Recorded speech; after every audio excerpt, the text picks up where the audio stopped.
Okay, so today I want to try and accomplish two things. Number one, introduce you a little bit to virt-manager, and number two, actually install a guest. So let's get started. So virt-manager is pretty simple. Virt-manager. It's it's a GUI-based application, but you can see I don't have it installed. So think about virt-manager as like VMware, Oracle VirtualBox. Anyway, so this is something that I need to install on my system in order to work. And then it's going to ask for authentication. I'm going to pause this and close my door. With that noise outside.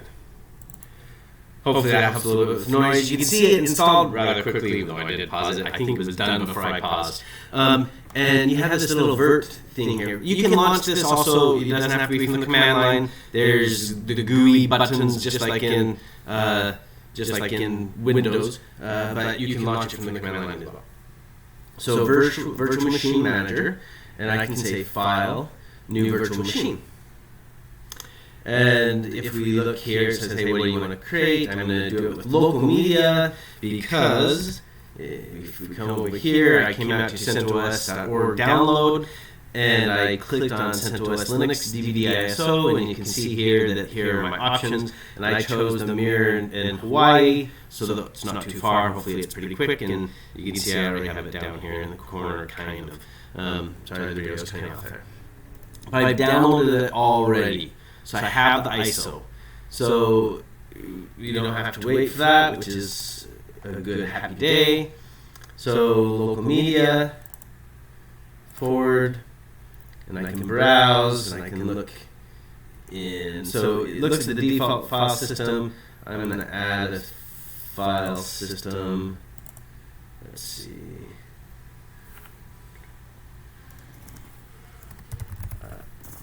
I'm going to call this ISO, and I'm just going to say browse. This is going to be downloads.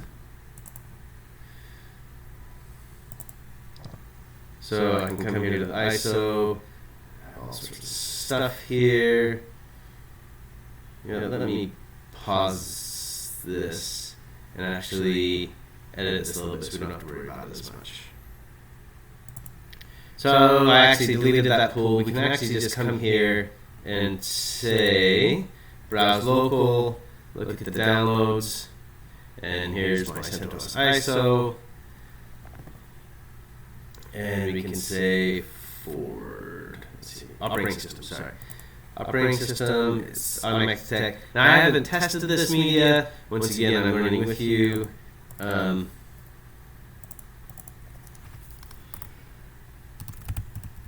Centos 8, forward, yes. So this is where I can select the memory and the CPUs. I'm just going to leave it at the default, 1.5 gig and 2 CPUs. I can go up to 8 because I have 8 cores on the system, and it looks like I have 16 gig of memory. So, but 1.5 is actually quite a bit of memory for a Linux system, and 2 CPUs is fine for what we're going to do. So forward, create a disk. We'll do it with. I have very little, by the way, available on the system. So that's one of the challenges with doing it locally. But that's fine. We'll leave it at 20. It should be fine. Forward, Centos 8. I'm going to call this underscore first. Finish. By the way, there are some network settings we could do there. So now we're going to go through the Centos 8 install. So I should test this media first. So I'm going to test the media because I haven't done that yet. So I will go ahead and pause the video. See if I can remember how to get out of here. So I did Control-Alt to get out of that screen. I'm going to pause this while it does the check. Actually, no, it looks like it's going through pretty quick. So I don't think it's got to the check yet, but we'll see.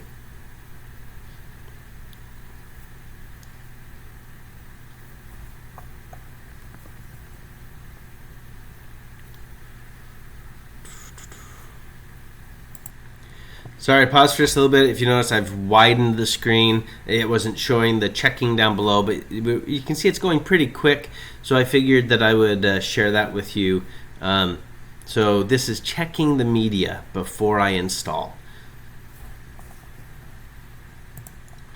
Sorry, paused once again, and you can see it's already passed and it's cruising already. So looking pretty good. And it's going to go through the installer. So if you haven't installed Linux before, you really should do that. This is not going through a quick start. This is just going to be installing it manually. But there are different options that you have.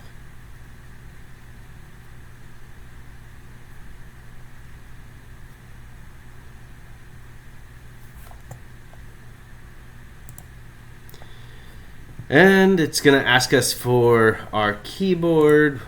We'll just take the default and continue.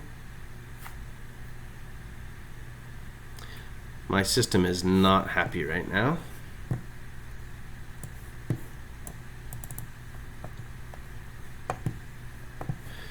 So it gives us options about the software and system, and we'll just go ahead and leave it automatic for now. Date, time. Well, let's see. So I think that's fine. Begin installation. So once a root password. Now a lot of places will give you some really simple thing like root or admin or whatever. I just can't do that. There's something with me that just does not do that. So let's go ahead and let's create a password for this system. We will go ahead and use the password on multiple ones. I'm going to get rid of symbols just for kicks. So I've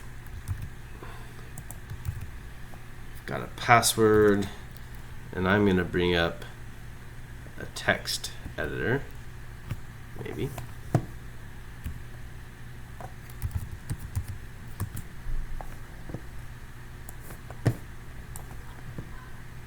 And just for kicks, I'm going to say, hey, root's password is this. Keep this down here in the corner. Done. User creation. User. You know what? We're going to call this nroot, not root.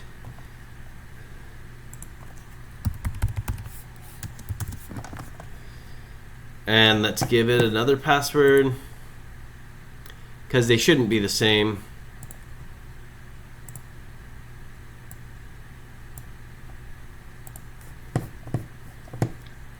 So we'll give it this password.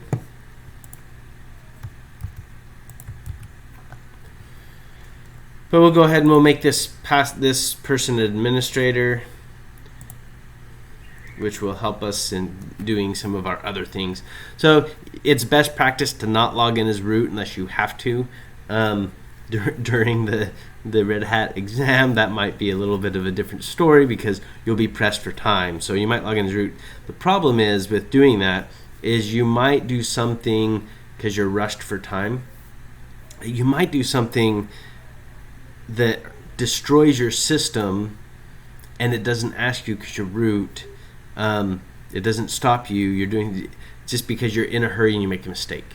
So even during a test, it's oftentimes good not to log in as root, but it just depends. You can take that risk. So I don't know what I'll do this time around. I think last time I took this test, I think that I was in as root most of the time because it's just a lot of administrative functions. But you just have to be careful, especially if you're going to script something.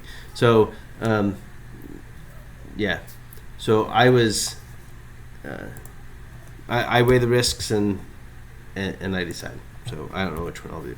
So expect that they might. I don't know if they'll ask you to give it a certain password or not. I think that maybe if they make you change root or anything, but I doubt once again that they'll make you install, because you can see this is taking a while. Now my system itself is slow, so I'm going to pause this and I'm going to let it keep going, and we'll go from there. I might close some of the other stuff I have going on my system to see if we can record this a little bit better.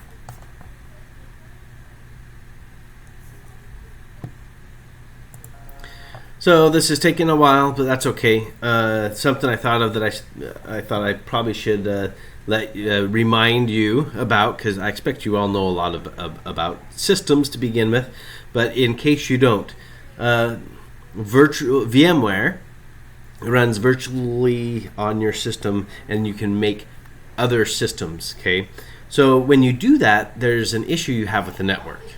So the network itself, you have to decide how you're going to let your virtual machines talk to the network or not.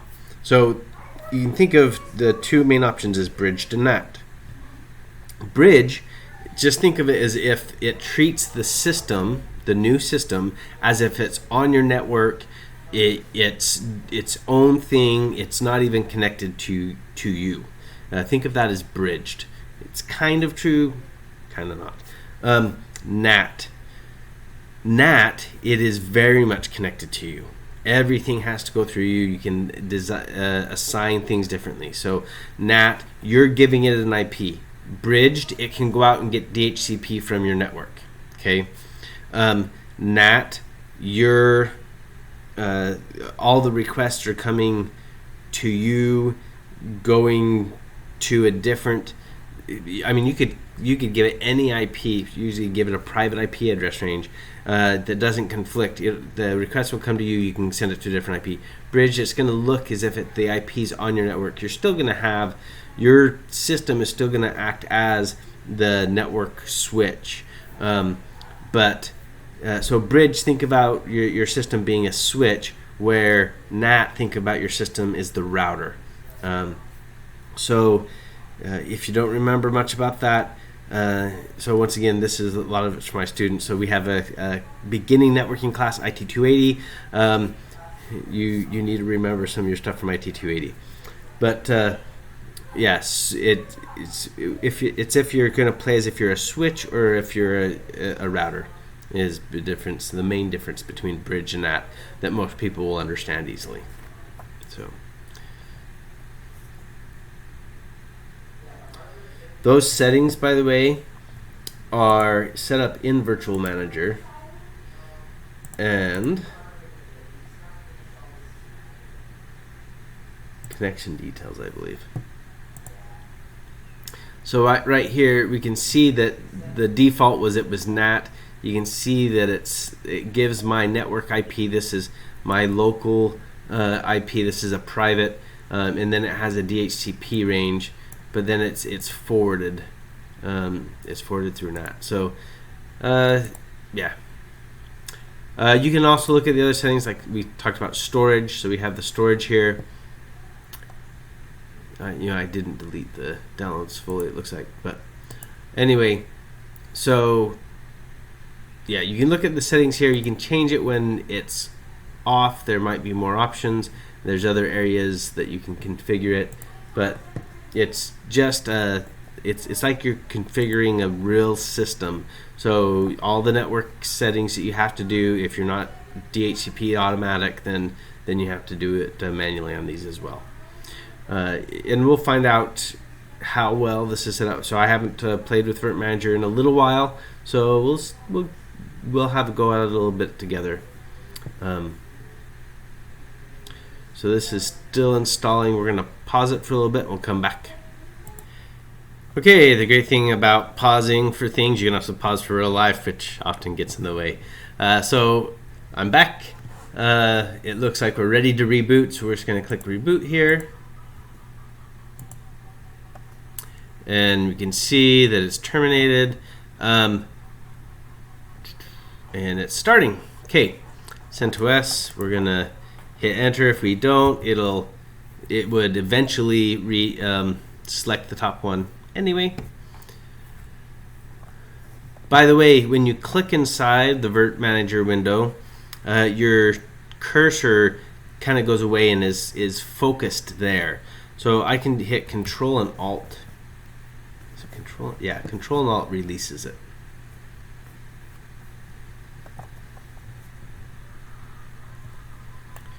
And I think this is going to be full screen for some reason.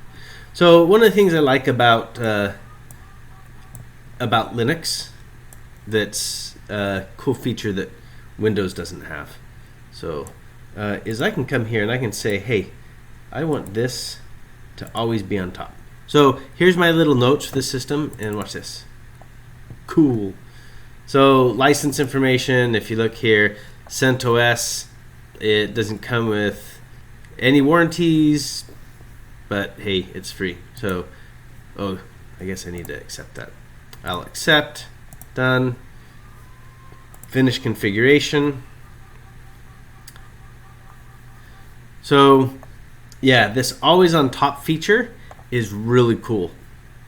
So, if you're still running Windows, you should be asking yourself why. But, okay, so we can come here, en route, mention that here's my password.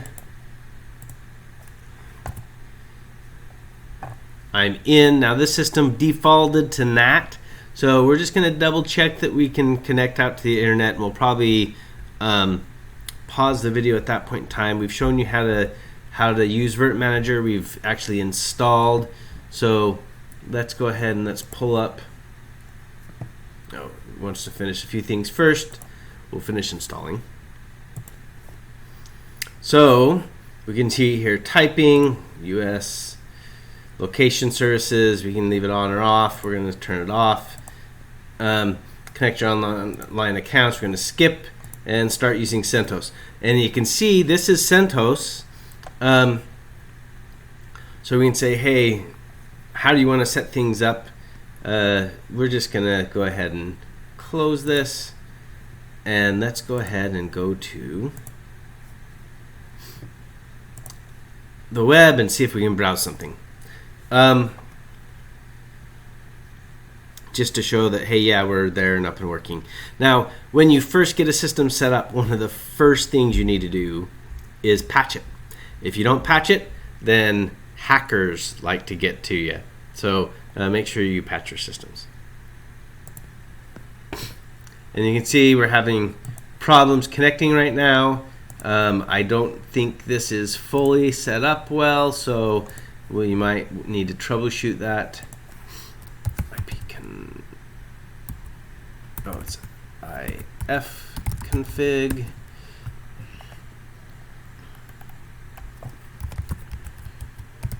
Traceroute www.yahoo.com.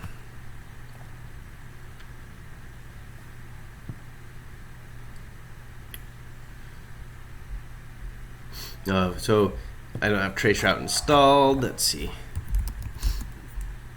Ping. Oh, I don't have IPv4 set up and working right now on this. So I have some networking issues that I'm going to have to work out now. We're going to actually go ahead and leave it here. But you can see we've got a system set up. It's working. It's not connected to the internet, but that's okay. We'll be able to play with it and do some things, and we'll connect to the internet later. So I hope you've enjoyed this so far.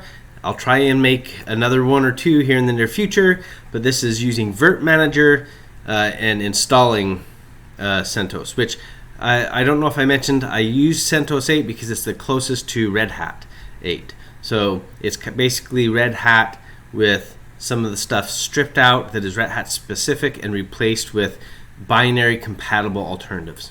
So I hope you enjoyed this. Thank you.